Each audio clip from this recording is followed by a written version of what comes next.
My first career was a professor at Washington State University, and I came out of academia to go into the private sector. And one of my first jobs in the private sector was to help the Sunrise Water Authority become the Sunrise Water Authority. And that was back in 2000. About 10 years after that, the then general manager of Sunrise came to me and said, hey, we've been looking for my replacement. He was getting ready to retire, and he said, are you interested in taking this job? And so I said, this could be an important change for me. So I gave a lot of thought to that, and next thing you know, I was interviewing for the job. In October of 2010, I became the general manager. There had been quite a dismantling of Sunrise as a result of the housing crisis, essentially.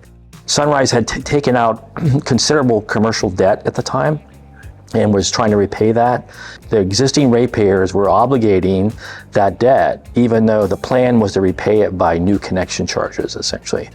Well, those connections went from a high of about 700 in the year prior to literally 20. And Sunrise, as part of that process, began to reduce its operating costs, and in doing so, diminished their service staff essentially by about 40%. So the morale was pretty low when I showed up, right? I spent quite a bit of time working with that board, getting them to understand that they were going to have to make some financial changes, especially in their rates and so on and so forth, for us to survive. The board was willing to make those financial changes by making the rate changes slowly that allow us to begin that process and work our way out of it. But really what became important is as the housing market was restored, it became apparent that if we were able to continue in this process, we might be able to find a way that we can continue to build cash reserves and begin to become our own bank, essentially, loaning money from the general fund through the rates to pay for those new connection charges when they came along, and then have those connection charges repay the general fund. So what was happening was a very complicated situation of internal borrowing, essentially, which allowed us to do that. But it has turned out to be fabulous for us. Last summer, we made our last payment to that original commercial debt. It became debt-free as an organization.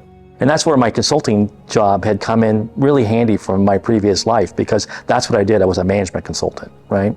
And had worked for a company who specialized in rates and financing for utilities, essentially. The board had purchased this property that we're currently on back in, I think, 2003, essentially, right? And we were over in the middle of Happy Valley. Sooner or later, we had to get out of where we were for the obvious reasons, right? We couldn't operate in that neighborhood very easily. And there were lots of pressures for us to move, but we just stayed the course, right? And that was what's really important. We had planned to do a traditional design, bid, and build as part of that process, right? Little did I know, and I knew it was going to take a lot more work on an occupied building, but I decided that I would attempt to try to be our own owner's rep, right? And that may have been my undoing, right? I'll just say this, it almost killed me. I don't know that I was very good at it, and we probably missed a few things because I was doing it. I was too busy, but I was really busy for that 4-year period between the time of design and ultimately into construction.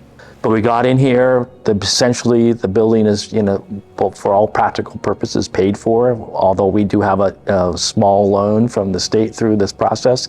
But we were able to successfully get over here, and this will now be the future of Sunrise. That was a gigantic challenge and a milestone that will change this organization forever.